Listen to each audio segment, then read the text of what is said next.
আপনারা দেখছেন লিপি ডিজিটাল। চোখ রাখবো আজকের খবরের দিকে। রাক্ষসী তিস্তার পেটে পুরো গ্রাম, জীবনের ঠিকানা এখন আশ্রয় শিবির। পাহাড় এবং সমতলে অবিরাম ভারী বৃষ্টির জেরে ফুঁসছে তিস্তা।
এলাকার অবস্থা তো এখানে পিছনে দেখা আছে, বাড়ি চাড়ি মানে ভাঙচুর হয়ে যাচ্ছে।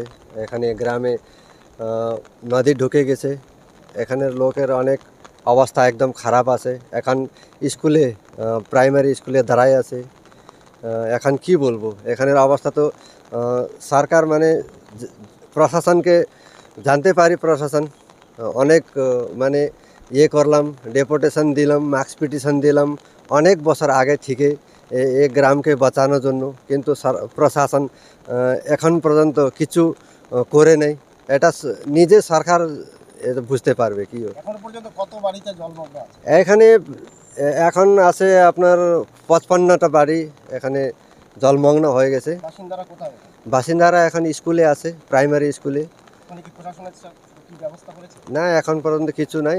গ্রাম পঞ্চায়েত থেকে কিছু খাওয়া দাওয়া দিচ্ছে, এটা শুনতে পারলাম, কিন্তু কি চাইছেন আপনারা? আমার তো এটাই এখানে।